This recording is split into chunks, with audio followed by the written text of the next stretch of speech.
Good afternoon. How to start your intentional parenting journey. My name is Wendy Ologi and I'm the founder of the Intentional Parent Academy. I am live today sharing with you how you're going to start your intentional parenting journey. If you can see me, you can hear me. Please let me see your comments in the comment section that you can see and hear me.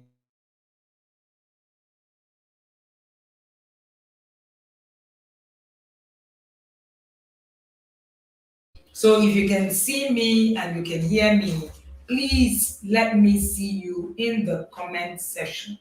Okay? Let me see you in the comment section. Alrighty, I can see you and hear you. So we're talking about how to start your intentional parenting journey. Every time when we are, talking about intentional parenting, a lot of people are, thinking about it. Where do I even start? Starting your intentional parenting journey involves a consciousness and purposeful approach. Something that you need to actually, do, and something that you need to think about when you are on the journey. Okay, this is so important. So it is first of all a thought process.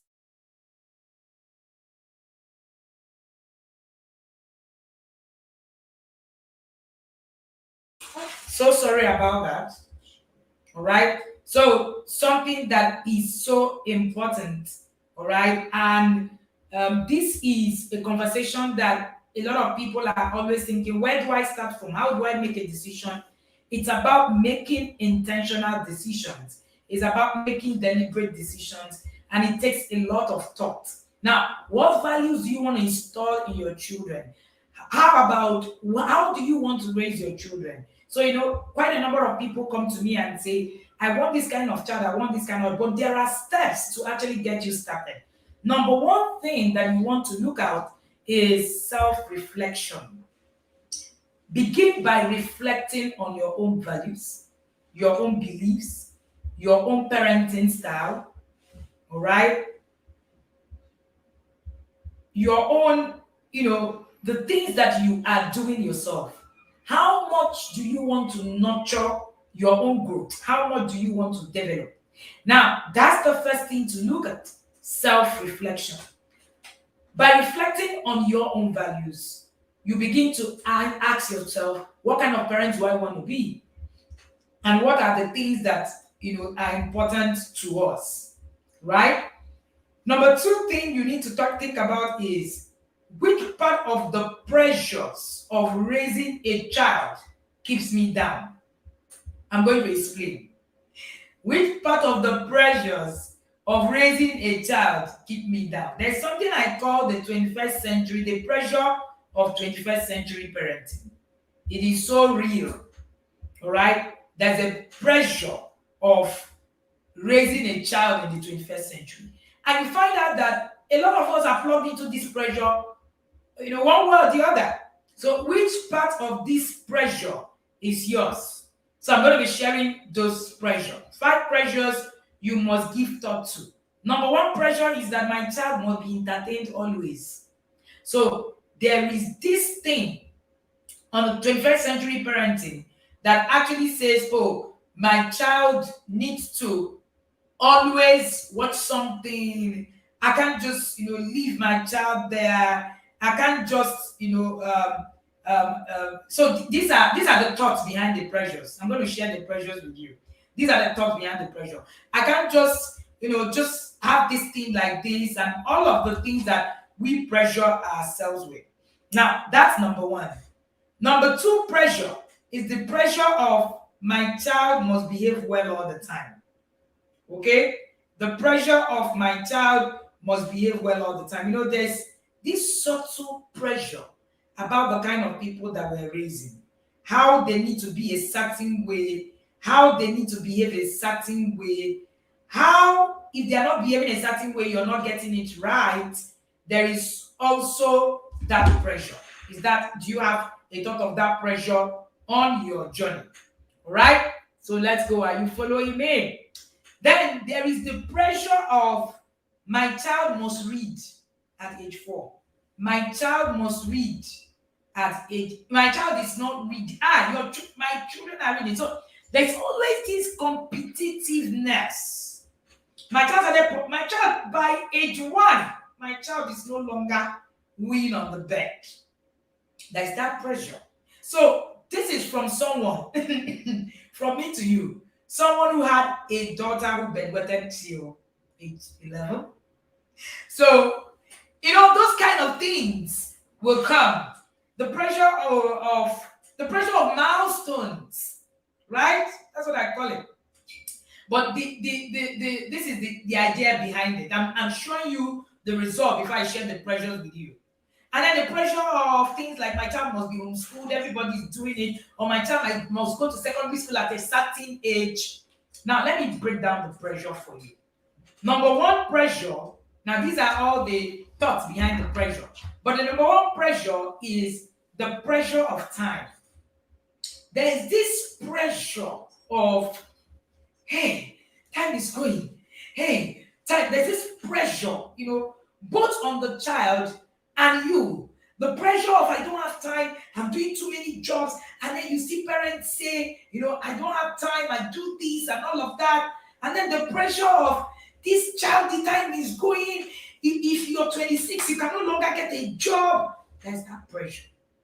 This pressure of time is what takes us to pressure of education. Now, they are both linked together also in some way, right? Now, the pressure of time can spiral into many things, right? Including education. So in that pressure of time, you find that many parents now do not pay attention to even the time. They are just pressure. They are worried about the problem instead of actually solving the problem. Now, that now spirals into pressure of education. So there's now this pressure of my child needs to be the best. My child needs to finish school at age 10. My child needs to. So that pressure is there. I want you, as I'm explaining this, I want to see where you can see yourself in all of these, pressures. Where do you see yourself in all of these pressures, right? And then that's the pressure of education.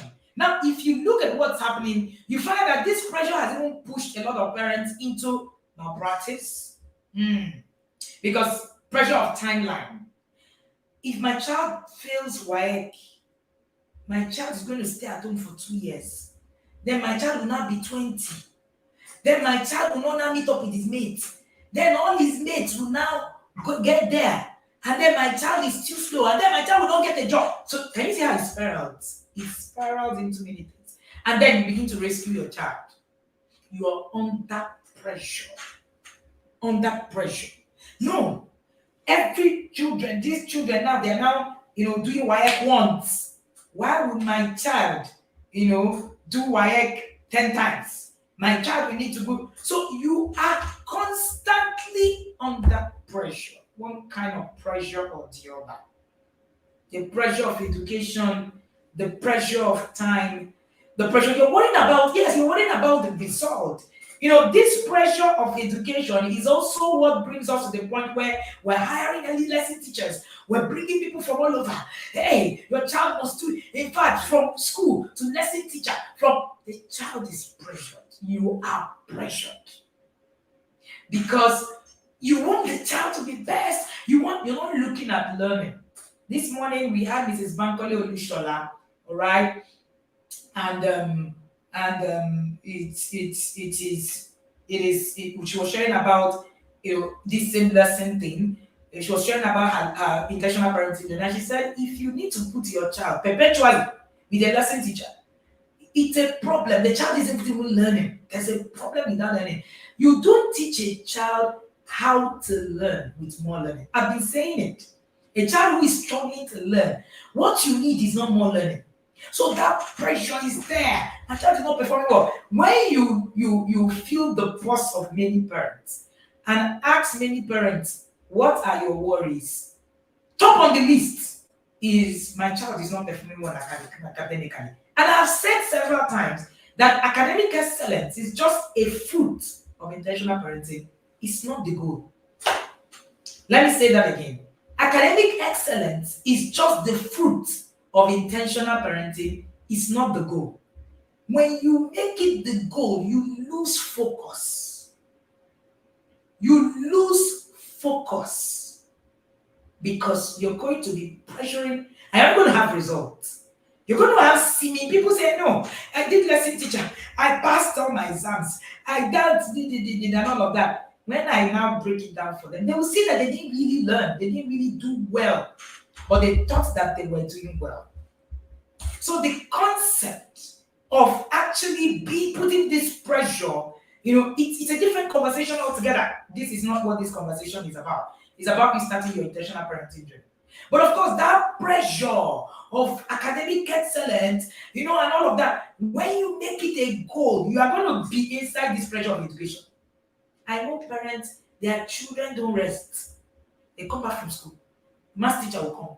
English, the same school that they've gone to and come back. And I'm like, wow, how do these children cope? Like, how do these children cope? What happened to the other areas of their lives? Academic excellence is a fruit of intentional parenting, not the goal. When you make it the goal, you fail at intentional parenting. Now, so that's the pressure of education. We have that pressure. I want you to what's it called? Sincerely identify yourself in all of this pressure. If I call your name, just say yes, ma'am, in the comment section. I've talked about the pressure of time. I've talked about your pressure with time. You're in a hurry. You think your children are not meeting up, right? If I call your name, just raise your hand, right? And then I've talked about the pressure of education. Is that where you are? Have I called your name? Many parents sit on this pressure of education. Many parents sit on it gladly. Yeah. Where education has now become, it's now become, according to my friend, Maths and English is now heaven. My child is passing Maths and English. And in fact, for some parents, if the children can pass, somebody asked me, when I joined the inner circle, will my children become the best in their school? It pained me. Because as much as the children in the inner circle do so well, that's not the goal. The goal is bigger than that. The goal is bigger than that. The next one, I can see a lot of yes man. This class is going to be very interesting. The next one is the pressure of our definition of obedience. There's this pressure of what an obedient child should look like. So there's this pressure on you and on your child to become that obedient, that thing that we define as obedient. That child who never says anything. Some parents meet me, right? And they say, oh, for those of you can put yes, coach, you can put yes, no, whatever it is. You want to put it because you can even share an emoji when you hear your name. Some parents come to me and say, my children don't take instructions. As I'm saying it, they are not doing it. The pressure of what obedience should look like. The pressure of our definition of obedience. That's that pressure.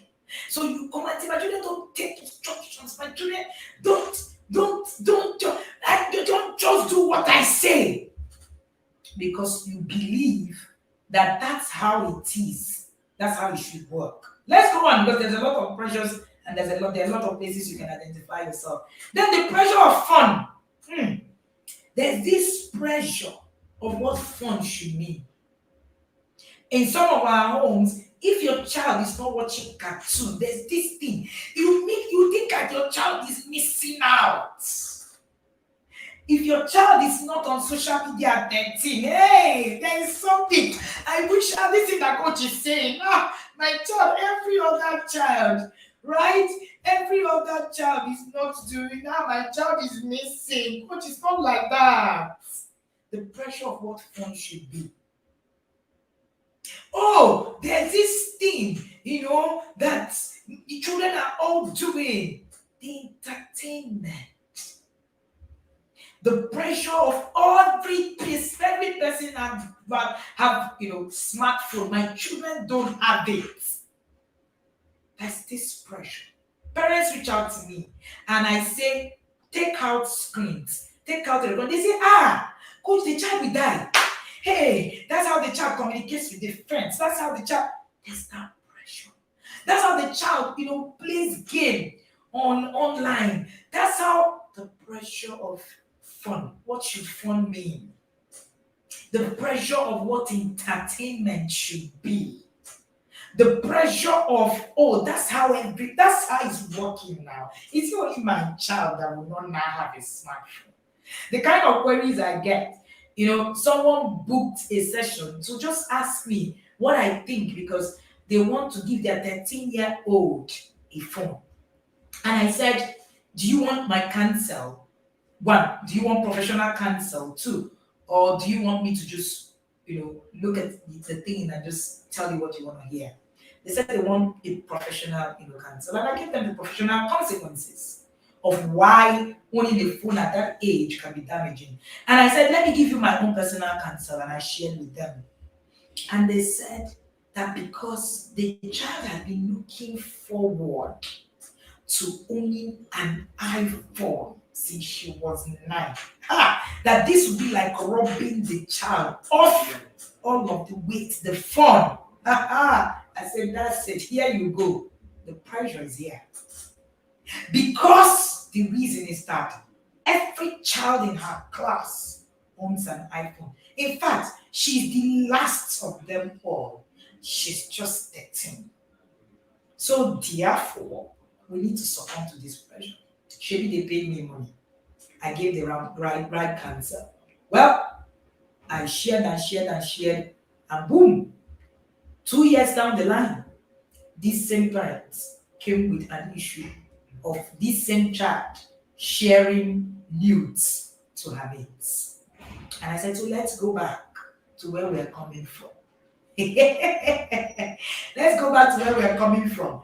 Because I always tell you, if you don't do the time now, you will do it later. Either way, you do the time. So the time is there. It's not going to run away. You do the time.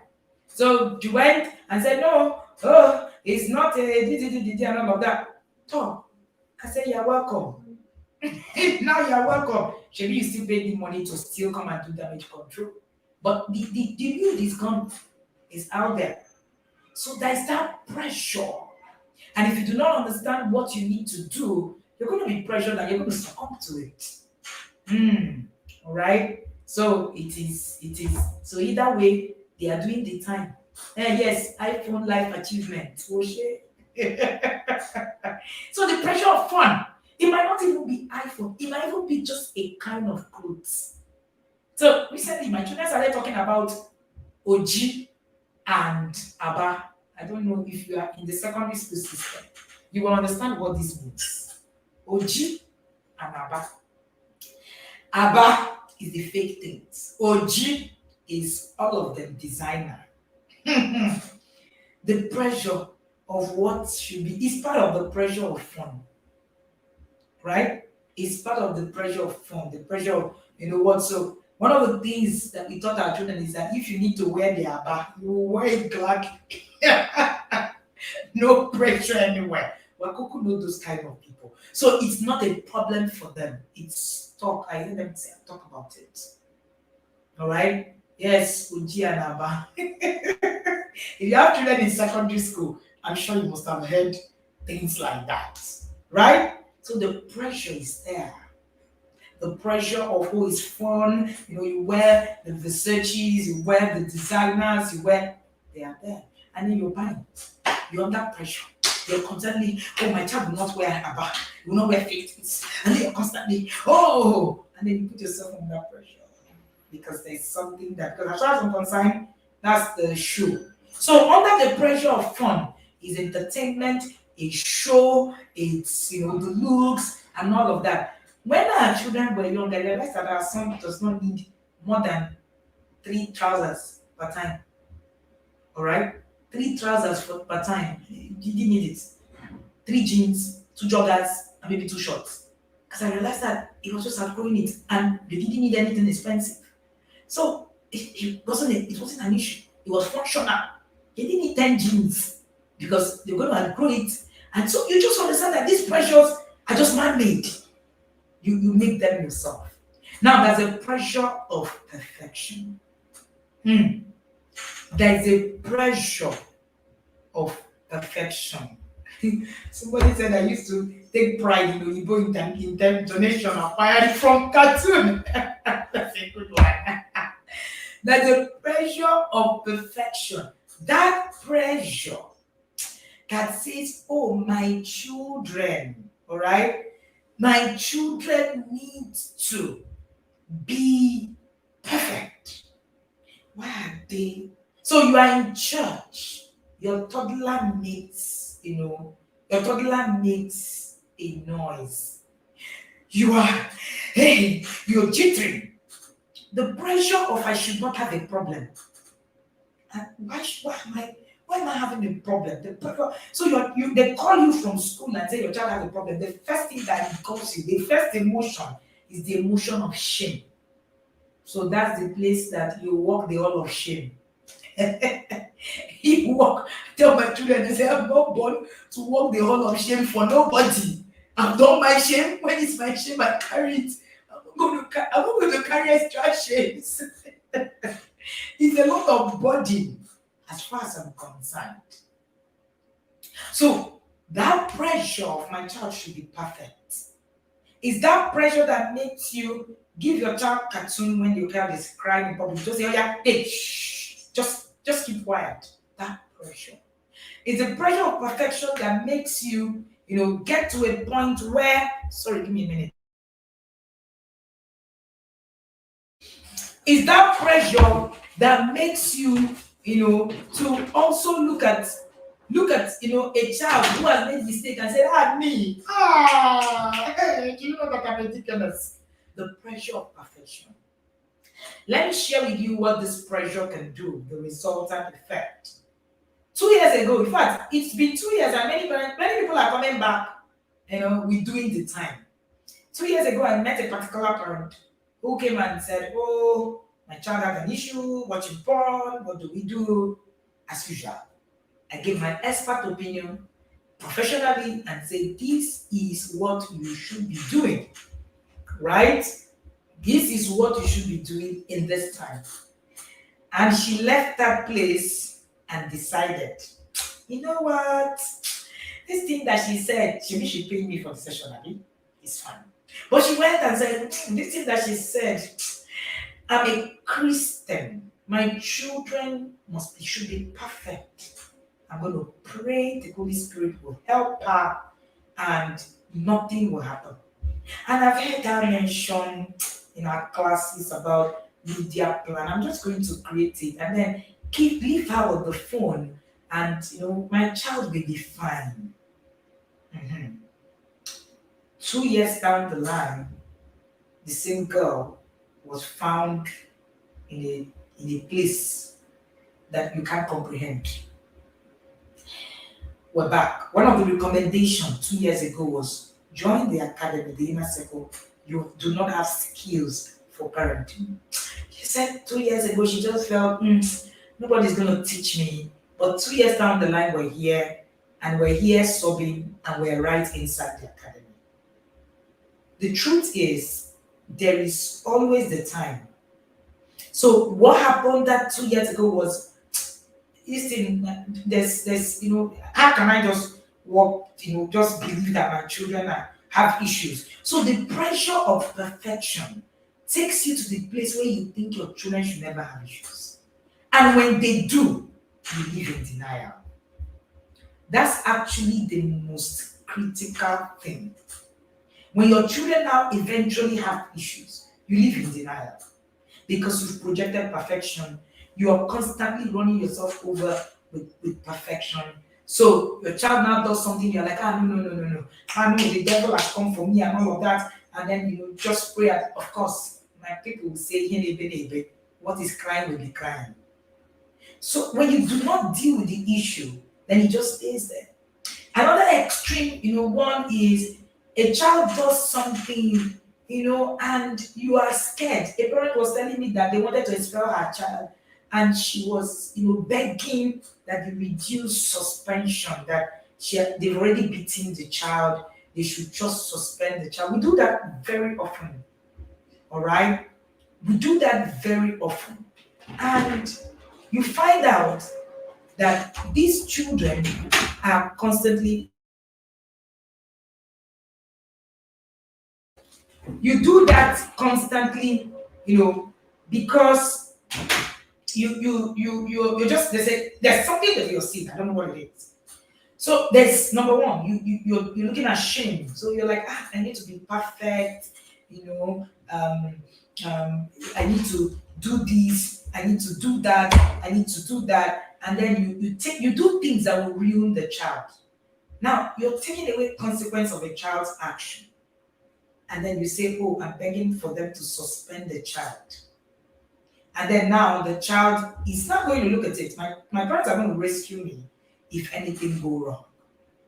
Now, the pressure of the perfect child takes you to the place where you can actually live in denial or react in a way you shouldn't react. A child has done something. I remember one time a parent reached out to me and said, my child did my part is me. I'm a deaconess in my church. And my children never ever, I have never ever done anything wrong. My father perfect, and yeah, that pressure is there. And then on the part of the parent, the pressure of perfection is there. You think that as a parent, you just need to be perfect to be that intentional parent we're talking about. And I've said time and again, intentional parenting does not require perfection. It requires training. And very many of the times, we are not trained for the job. So training is important, not perfection. So that pressure of perfection just goes in two ways: on your child, on you. So you just go, how can my child do this kind of thing? Because you think that your child should be perfect. Yup, the pressure of perfection. Now there is the pressure of what will people say. Hmm. The pressure of what will people say is there. Hey, what will people say now? Hey, I'm not even trying to. What will people say? They will say I'm not raising my children well. They will say I'm not. There's always that pressure. What are people going to say? You are constantly under pressure. In fact, sometimes you discipline your children the way you discipline them, give them marks, become so aggressive just because of what will people say. The infallibility narrative in parenting is a false narrative sold to children by their parents. Thank you for that, but that's true. I say that always. The infallibility narrative in parenting is a false narrative, right? And it's a narrative we bought, and that narrative has caused more harm than good, right? So that pressure of what would people say is also part of what our parents sold to us. You want to disgrace me. Everything is about disgracing you. Madam, you're not the one now. The person that have done the thing is disgracing themselves. Why are you so about, living one kind of life where everything just is perfect? Everybody just sees it. I say it all the time. If you're looking to see perfection in my process, you are in the wrong space. Because you're going to see me share flaws. In fact, I teach with flaws. I teach with a lot of mistakes and a lot of failures. If you're going to get into the inner circle, you're going to be hearing a lot of failures, a lot of flaws. And in those flaws are the real wins. So the pressure of what will people say? How will people react? So your parenting is hinged on what people are saying, not where you are going. I say that an intentional parent follows the goal, an unintentional parent follows the crowd. I call it crowd health parenting.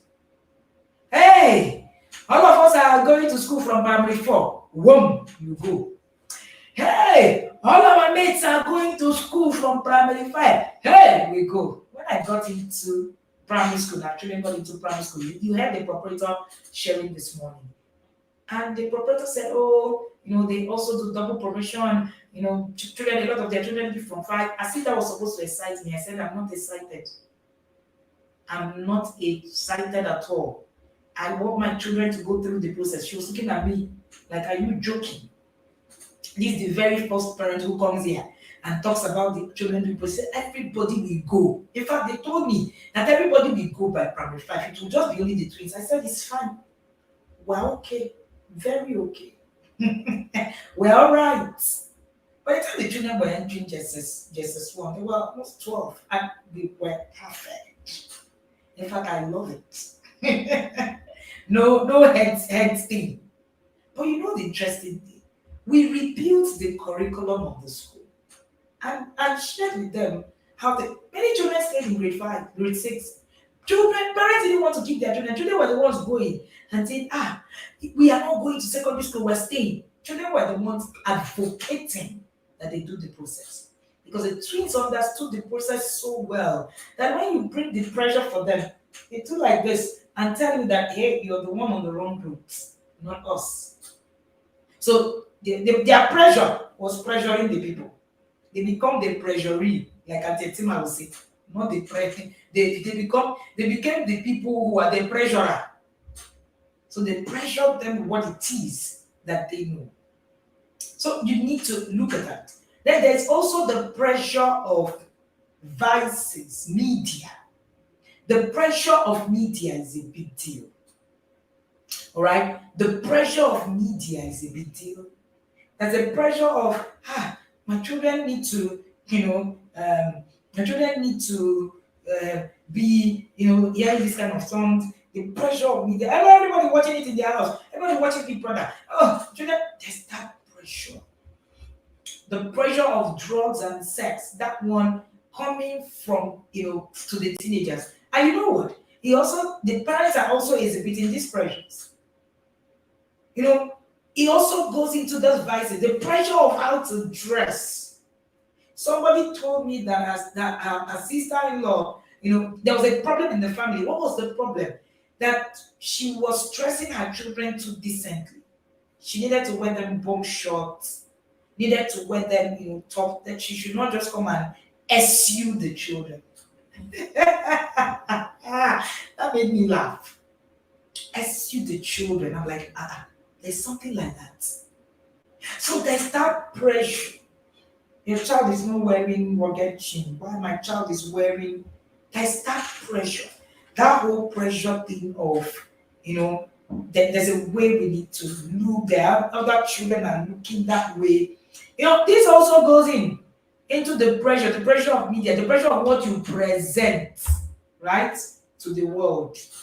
Right? That takes me to the next one, the pressure of the society. There's this pressure that is ongoing now about photo shoots. Photo shoot day. You will see parents who will tell me, I don't have money to register for inner circle. It's 100K. You will see the photo shoots. They are sure being the photo shoot can't be less than 200K. And you're wondering, wow. Wow. Has it there's this pressure of no, if my child is turning 10, there has to be one thing. Somebody asked me. Now when children turn 13, there's always, party. Why did the twins turn 13 and there was no party? Coach, you don't try you. Not even do small party, do celebration, call people. I'm like, gee, again, on the 13th birthday of the twins, they woke up went downstairs, and there was cake. They ate their cake, no pressure, no nothing, no photo shoot. Intentional parenting is not photo shoots now. Hey, it's not. It's not by, trust me, I love photos. I'm one of those people that love photos. There's nothing wrong with you taking a photo, right? But when you make it the goal of your parenting, then it becomes another thing altogether. So there's that pressure. There's the pressure of the society. What is everybody doing? My children need to, do it. The society tells you that when a child is turning 12, there has to be photo shoot. You snap in school, you come to that pressure is there. I once met a parent in primary school, in my children's school, and I said, I'm seeing you today during the day in your church. He said, we will come for the gram. Today is my daughter's birthday. We will come for the gram, okay? I was like, this is a parent I've never seen during the. I'm not joking. She said she came for the gram.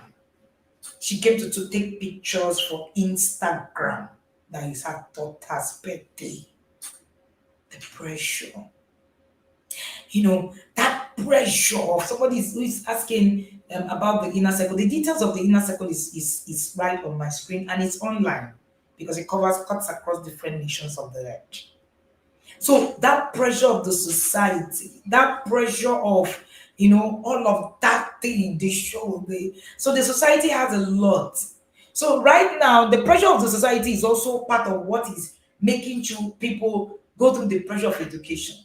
So we have the society that people perceive now that, if your child is not 23 and she's not going to be hot in the market, because the society aims to raise people who serve kings, not people who sit with the kings or who are kings. So it's a big deal. So there's that. Yes, it's part of the pressure of belonging. It's part of the pressure of society. Is a pressure of belonging. So it's a big deal. You are pressured by what it is that the society has brought. So that's why we started to now see 14-year-olds, right? 14-year-olds who graduate from secondary school, because the society is also pushing. So there's that pressure. Yeah, photo shoot money. Wow, photo shoot money, not small money. For you to do photo shoot, Lord, the money you pay for photo shoot in Nigeria, most times you don't spend anything less than 100K on a photo shoot. It's just crazy. So that pressure of that society, we're now gotten to a place as a society. If you're not doing certain things, you're not that person. Do you know that hitting a child is part of the pressure of the society? Yup. So when a society that believes that if you're not beating your child is going to be useless. That's it. Your child is going to be useless. So you're pressured with beating the child because you're not even learning, right?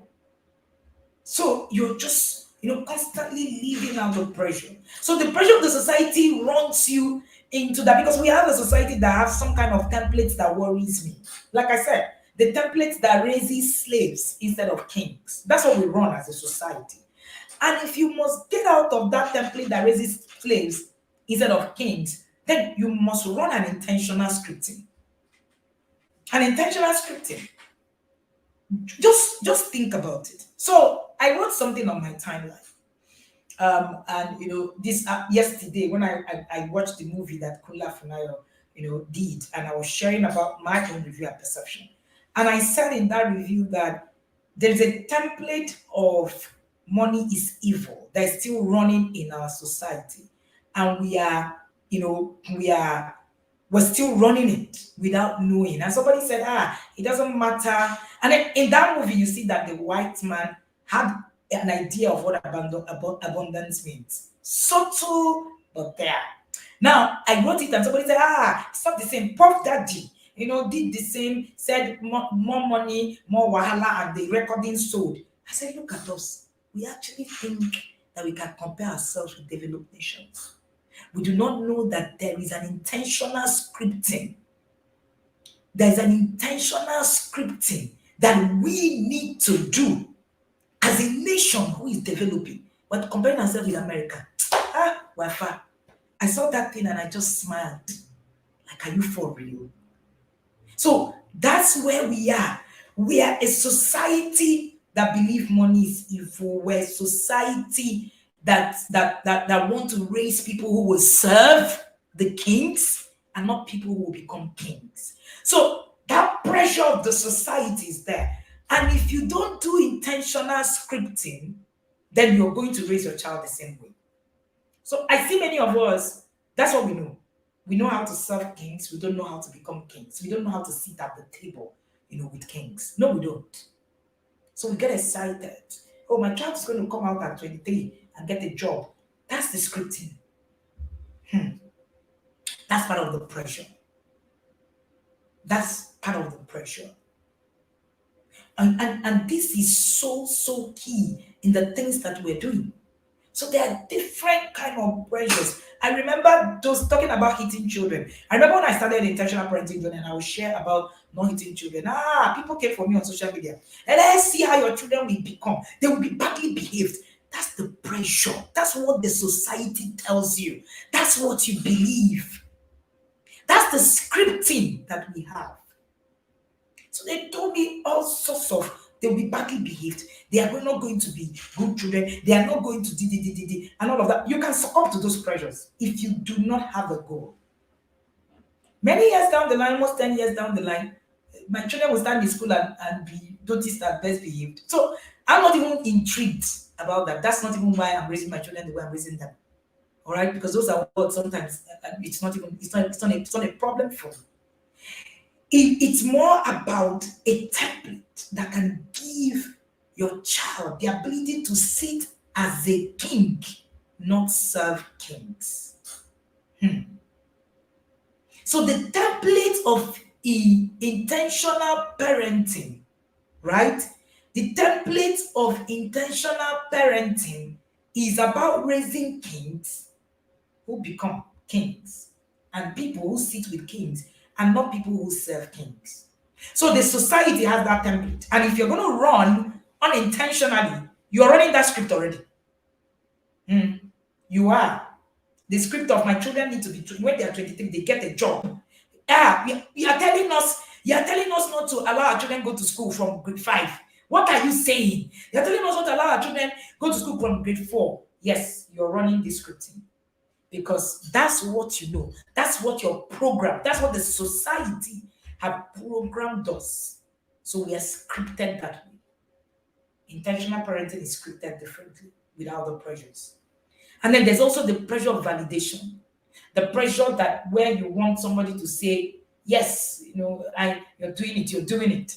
Even when you're walking through, some journey, you're like, you want somebody to validate you because we were not taught how to self-validate.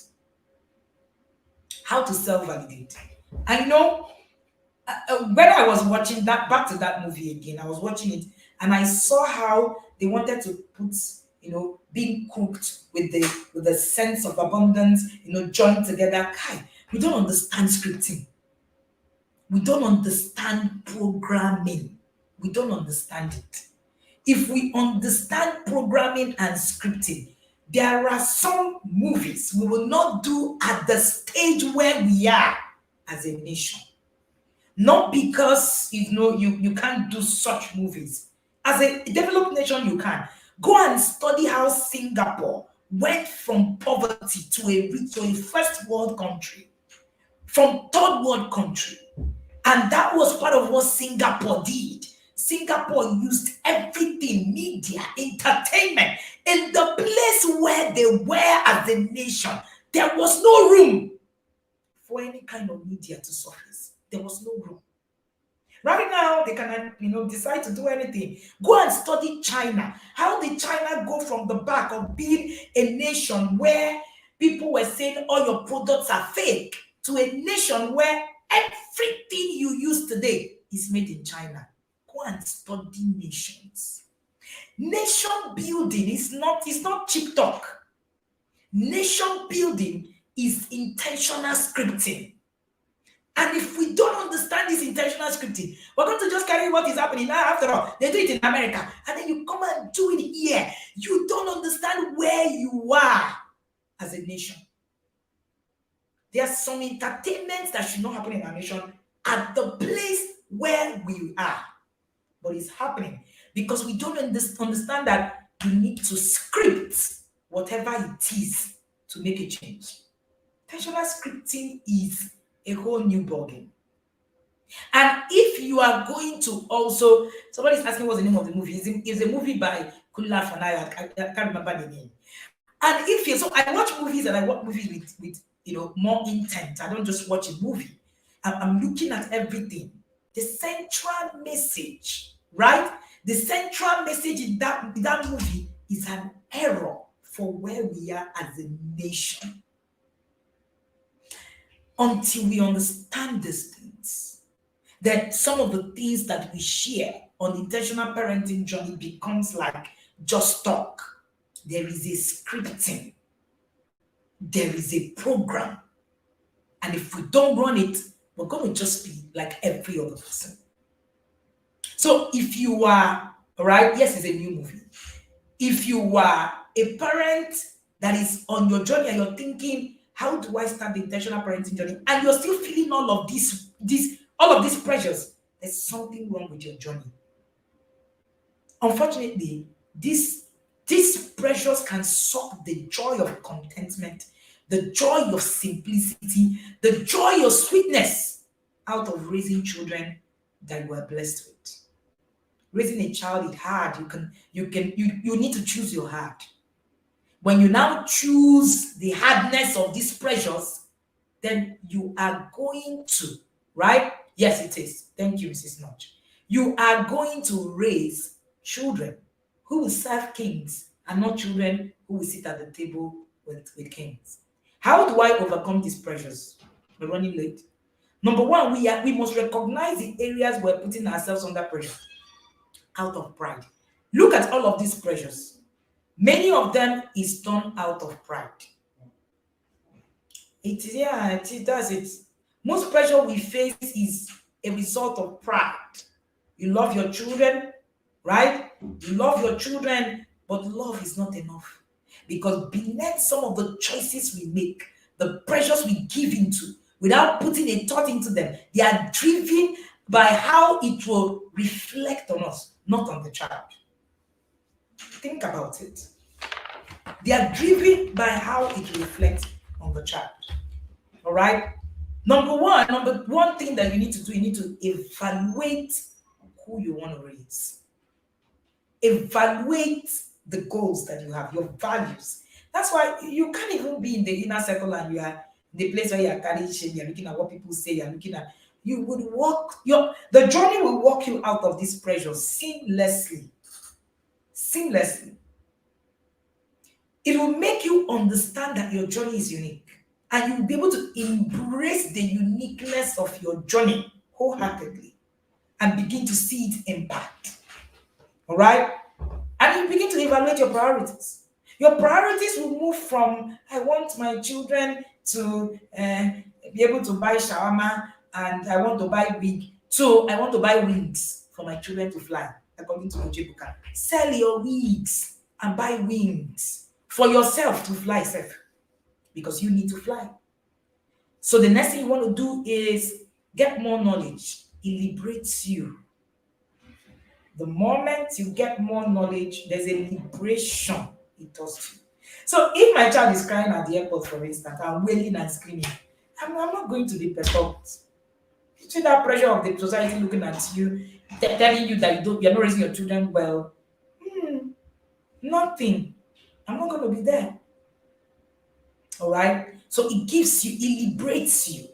More knowledge liberates you. If you're listening to me, you haven't booked a slot to join the inner circle, please. This is one of the best things that can happen to you on your parenting journey. Some of the things I'm sharing here looking like, oh, this pressure, they are normal, but they are not normal to a parent who understands scripting. So that movie, somebody said you watch movie yadarically when you get into the inner circle. That's a good one. That movie, I watched it yadarically. I watched it with the brain of an intentional parent. So you will begin to, watch things around you in a different way. It was Dr. Manola during my intentional parenting journey. If you have not been following that journey, you should follow us every 8 o'clock by every day by 8 o'clock, and you will hear the journey of Mary parents. It was Tomolola that said, you see that thing that your patient, your children need to learn how to sweep instead of use washing machine. You do not understand it because you don't know the why behind the skill. And you have not even asked whether the broom gets your child to sit with kings. The broom will just help the child to sweep the king's palace. Conversation for another day. So get more knowledge. All right. Number two, yes, determine who you want to raise. Do you want to raise kings or do you want to raise slaves? See, it's okay to want to raise slaves. Many of us in this country today are raising people who will serve kings. Many. There's nothing wrong with it. In every society, there are more slaves than there are kings. So you would need to be there, right? So there are three categories that I say: the kings, the slaves, and the kingmakers. Intentional parenting does not just position your child as a king, it positions your child as a kingmaker. I don't know if you heard me. I'm sure the inner circle parents who will pick this will pick it. It positions your child as a kingmaker, not just a king. It positions your child not just to become a king, but to sit on the table where kings are made. It positions your child to actually have a stake in what it is, how scripting is done, not just play the script. It positions your child to actually be the engine room, not just sit on the throne. Yeah, these are the three stakeholders in intentional parenting: the kings, the slaves, the kingmakers. If you understand this, you understand this. So you will be able to really understand what it is that you're doing. And it changes your perspective, it changes the narrative, it changes everything that you know. So you need to get more knowledge. You see this thing I'm sharing it with you here. It is about knowledge. It's about knowledge. Kings are made by men. God validates a king. Men enthrones a king. Men enthrones a king. Are you going to be part of the men that will be enthroning kings? So it is interesting, it's important, right? You can make your choice. The kingmaker, the king, right? The king and the slaves. You want to make those choices, right? So if you're raising your child to serve these two category of people, it's also okay. It's also good. But if you're going to be part of the men who are going to be enthroning kings, and you're going to raise people who will be kings and kingmakers themselves, then you need to chart a different course for yourself. What I'm sharing again is not for everybody. I'm sure you're going to listen to me and say, what did she say? What did she say? This intentional parenting thing. There's a scripting going on in every child. People say there is no rule to parenting. There is no principle to parenting. There's nothing. You just wing it. Unfortunately, that winging it is actually a rule to raising slaves. Because there are outlayers of our world today who are already being raised to rule the children that you're raising today. So the choices are yours. The next thing you want to do is that you need to understand your family dynamics. When you take your eyes off your family dynamics, the circumstances, the uniqueness that surround your family ordained by God, you make a mess of your journey. Let me say that again. When you take your eyes, right? When you take your eyes off your family dynamics, the circumstances, and the uniqueness that surround your family, ordained by God, you make a mess, right, of your own journey. God knows what they are. He needs you to use them with appropriate knowledge. He needs you to navigate it. Your child being stubborn is not an error, according to you. Your child, misbehaving, struggling with school is not an error. God is not trying to punish you. But if you do not understand it, your children become a burden to you instead of being a blessing to you. Instead of being a blessing to you. Because you do not understand that there are blueprints given to every single family. Because you are a nation. When you're scripting your family, you're scripting the this thing of a nation. If you understand it, you will go differently. You stop saying how you will do photo shoots and gather that money for photo shoot and find yourself in the inner circle. You stop asking why you need to learn how to parent. You stop asking some questions. You stop actually, sitting on the fence, even while you're actually learning. There's an urgency that comes on you, right? There's an urgency that comes on you. All right. If you take yours of the dynamics, you're going to become prone to fear. You become prone to anxiety. You become prone to guilt, to shame, to jealousy, to discontentment, to self-pity. You can no longer validate. There's a scripting for every family. The families are not created for fun. They are created for fulfillment of God's prophecies. That's what families are created for. Don't get it twisted. All these, I can just do it anyhow. Who told you that you have the right to just raise your children anyhow? Who told you? There is a scripting for every single family that is created for fulfillment of prophecies in the time. Is your family going to fulfill the prophecy that they've been called to fulfill? You might not even know it, but it's there. The fact that you don't know the prophecy your family is called to fulfill doesn't invalidate the caller. And that's why I said that is God that actually validates kings, but men enthrone kings. So you are the man in the process who will enthrone the king.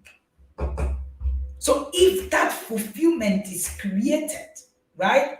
If that fulfillment, that thing that you're supposed to do is actually there, you begin to see how this validation, how this whole thing works.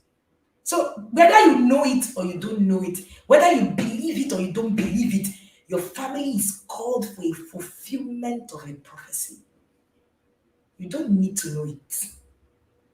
But if you know it, then you can script it. Then you can build it. Then you can make kings out of your loins. These are scriptures.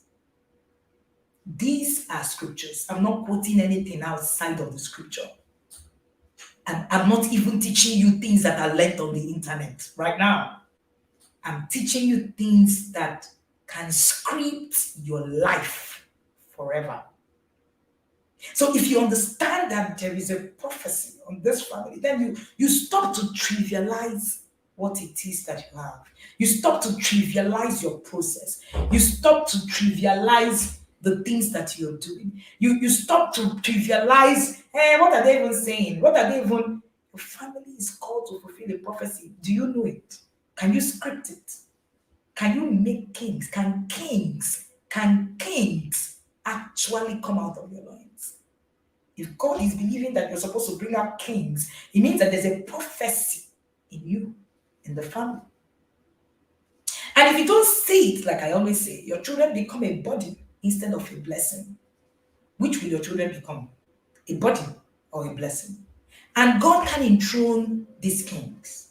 That is the sad thing. As much as valid as these prophecies of God is, as valid as the things that God has called your family to become, He cannot enthrone you and your children as a king. There is a need for a man. A man will not be bypassed. And in the system of your family, you are the man. You are the man. We quote the scriptures that says, "Oh, children are in the hand of a mighty man," right? And then, in the hands of the mighty man, they will be like arrows, blah blah blah, and they will answer, these are the gates. We think that the mighty man is God. The mighty man is you, the scripter. The mighty man, the archer, the person who can throw, the thrower of the arrow is you. The thrower of the arrow is you. So go and look at the Bible. Everybody who saw that their family was called for a prophecy, right? You begin to see how they scripted the system. stayed on the ball and delivered kings to it. We live, that's true. We live in the world of men. And if you do not recognize it, then you are going to be dead because God cannot enthrone your children as kings. You have been given the mandate. If you fail at it, it doesn't make God a liar. It doesn't make God a liar. If your children do not become the kings that they are created to become, it does not make God a liar. It just makes you a non-follower of the principles of the kingdom. Because God is a principled God. He's not going to enthrone men. It takes men to enthrone men. So you need to, stay on the dynamics. Don't take your eyes off the goal. If not, fear will come in, anxiety will come in, self-pity will come in. There are a lot of people in the Bible that you can see, right? That you can see in the Bible that self-pity came in, these things came in, and they couldn't, take it. See, you see these things that I'm sharing here. I'm not making mouth. Ask the parents in the inner circle. They are hearing what you're not hearing. You think you can hear me, right? But I've entered a place where I am speaking to a certain people right now. And they know and they can pick it. They are hearing what you are not hearing because they've been prepared to hear what I'm saying in this time. That's the difference when you begin to get into the space of knowledge and you begin to script. When they are done with this class, they will script into what it is that they already have. But you can't script it in because there is really nothing to script it in. But they have a foundation. They have something to script it in. So ask God to point the direction that you must take. Recognize this, right? Recognize these pressures we're putting ourselves on. That's your prayer. Your prayer should not be, oh God, come and raise my children. It will never happen. It's not going to happen, yeah? God, come and raise my children. Come and help me with my children. No. Your prayer today, go and ask God, please, these pressures, can you help me see the direction? Can you help me see what I must do?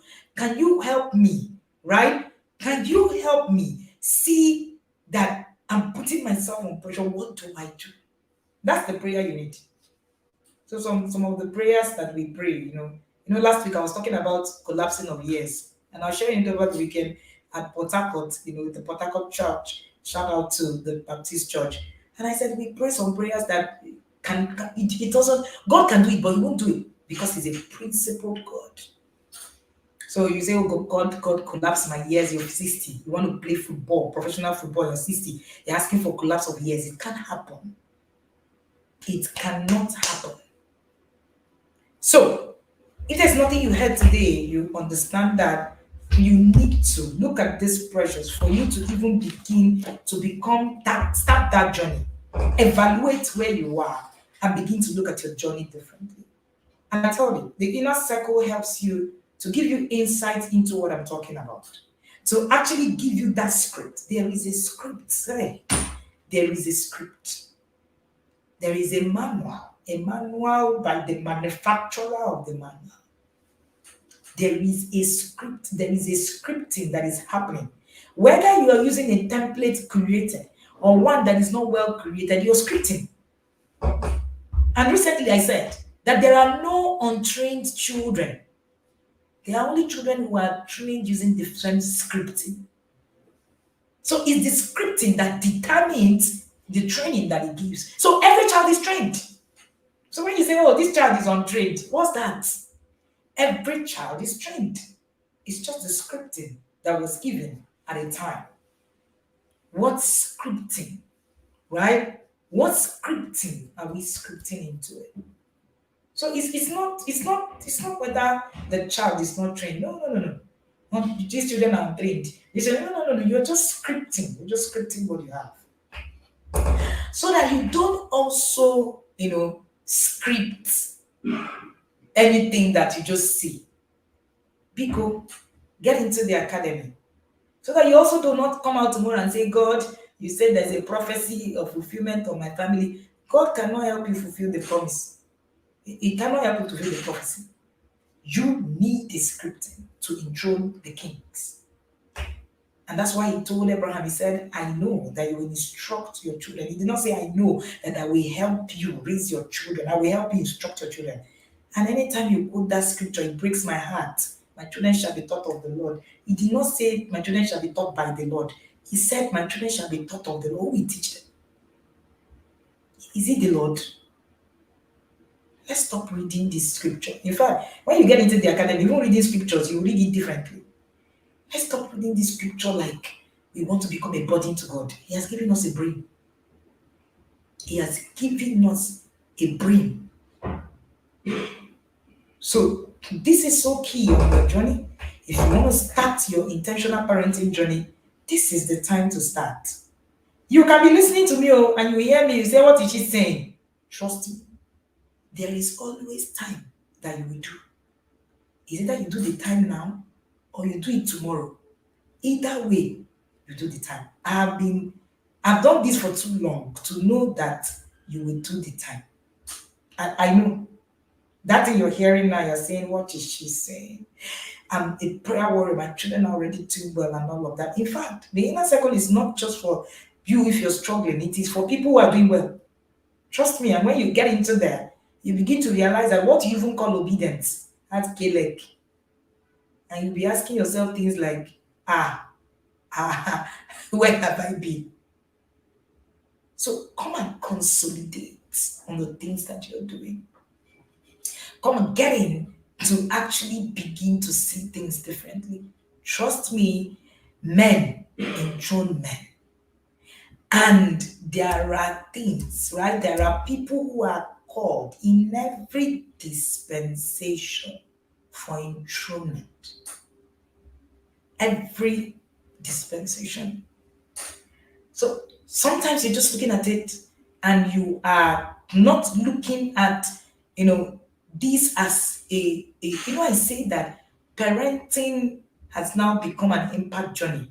In fact, for Africa, if we miss looking at parenting as something that we need to script to save Africa in the next decade, then we're going to be dead. Parenting is about our last hope. Honestly speaking, in all of the things that we're doing, we need to rescript the script that we have.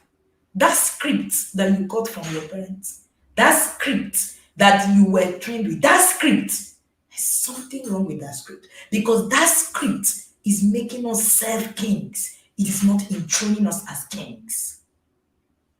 It's not enthroning us as kings. We need to come and now become kings, king makers, so that we can enthrone kings.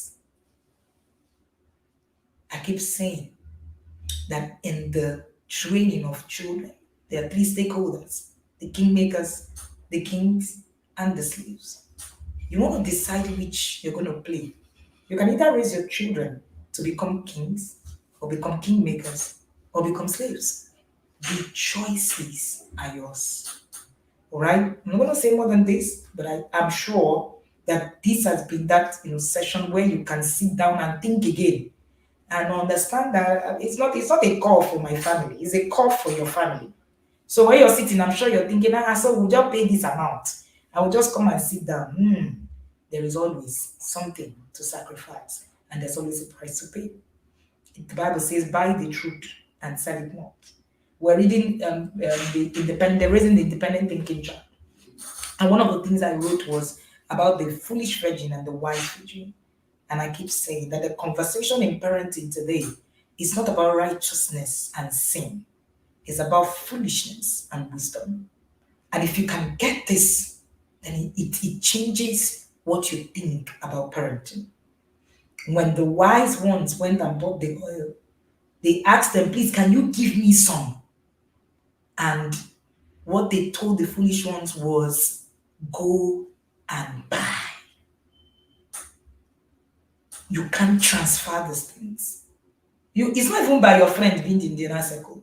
It's different to go and buy. There is a buying Oil is not transferable. I shared it in this book. You don't transfer oil. You don't transfer it. There is a buying that needs to happen. There's always something for you to give. The choices are yours. I'm hoping that this has helped someone today. You can get my books. They are all available on Amazon. Different topics that will give you great scripts from learning to come, the intentional parenting, the discipline that works, walking your child through puberty. If you're coming into the inner circle, you're reading all of these books. Sex Educate Your Child Like a Pro, Volume 2 and Volume 1. I have 4 books. This is Parenting Launch Plan, How to Love Your Child More, Resolving Sibling Rivalry. I have 4 books, right, that I wrote that are coming up. All right. So this book, this Raising Independent Thinking Child, it took me 2 years writing it. And by the time I was concluding it, it was as if I haven't finished what I wanted to write. But it's a book that every single parent should get. All right. But you need to read Connect to Correct first, actually. Okay. And actually, deal with it. So I have 4 books that are coming up. Discipline is not an emergency. Sex Educate Your Child Like a Pro, Volume 3. I believe that sex education is something we're not doing right. I am going to continue writing, scripting what it is that we need to do, because every scripting of any nation, there's a scripting. There are people who script nations. There are people who mold nations. And I have seen myself as a nation builder. So I'm going to write and write even more, right? And we also have Raising the Emotional Intelligent Child. It's going to be something really similar to Raising the Independent Thinking Child. And then we also have coming up Solving Family Problems Through Effective Communication. So 4 of those books are going to be out. Yup. All right. I've been writing some of them for 2 years. I've been writing from them for the last 1 year. I'm constantly writing a book. Sometimes the books are ready. There's a particular book that was supposed to be ready this year, but it wasn't complete. There was no release. It's not supposed to be out. So it's coming, right? It's coming. And you're gonna get there. Okay. So it is something that you want to, so look out for it. We're going to be announcing pre-orders soon, where you're going to get pre-order, first people who touch those books, who touch the anointing of the book, also get something differently for it. So we're going to be pushing it out. I have a mandate to script my nation using what it is that I know through books, and yes, that's why I write a lot. And I think I'm not writing enough, but I'm going to try. I'm trying. Right, 4 books in a year is a whole lot. So I'm trying. We're going to keep doing that.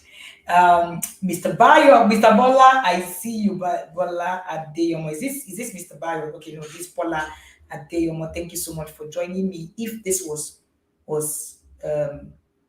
impactful to you, put a comment in the comment section. Right, Mrs. Notch, I see you. Temitope said your tone of your voice. Omo, even today, self, I'm even listening to myself. If you have not finished what you wanted to write, please, we are patiently waiting for volume 2. Linda, don't worry, it's being scripted in another way, and you'll get to still read it. That's that's amazing. Thank you so much for joining me. Gloria Guyenga, I see you, Madam Elizabeth Achike Osebu, I see you, Nkonye, I see you, Modube. If this is your first time of watching me and just watching me through these sessions, can you put a comment in the comment section and tell me if this was valuable to you? All right, you can just put that in the comment section. Thank you for joining me today. We've done 30 minutes extra from our normal time, and yes, I'm going out of your place. I'm going out of your face today. All right. Somebody said he seems I'm inspired, looking forward to the academy. He seems it's going to be work. Oh, the academy is work. It's not a spa. Mrs. Notch will say it ain't no spa. My friend Lucy, I don't know, Lucy will say parenting is not for loafers. No, we're not here. We're not loafing. It's not a spa, right? It's not a spa at all. And yes, and yes, you're coming into that space, but it's going to change your narrative of everything that you know. Hi, Dr. Molala. I see you. Oh, okay. Thank you very much. Somebody said it's always the first time every day. All right, Mrs. Notch said TRP is not a spa, no this and no peace. If you're coming into the inner circle, please get ready. It's not a past spa treatment. Ebuka will say it's not photo shoot. We're not there for photo shoot. Omolola will say it's not Ashwebi. We're not there for Ashwebi. We're not there for I better pass my neighbor. We're there for serious business. We're there for scripting of kings. We're there for scripting of a narrative. When you are into scripting, you don't just walk anyhow. There are a lot of things that you need to do, right? Somebody said I'm in the inner circle, and every time I listen to you, it seems to have not started.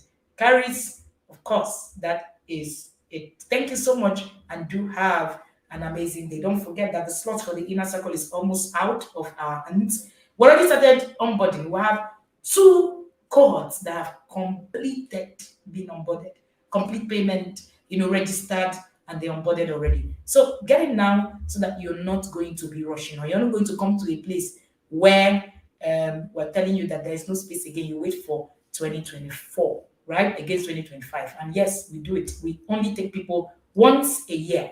The moment it is over once a year, we can't take in between the years, because again, what we're doing is scripting of prophecies and living prophecies. So it can't be done. It's not done by just coming and just salama and just enter. Have a good day, everybody. And thank you for joining.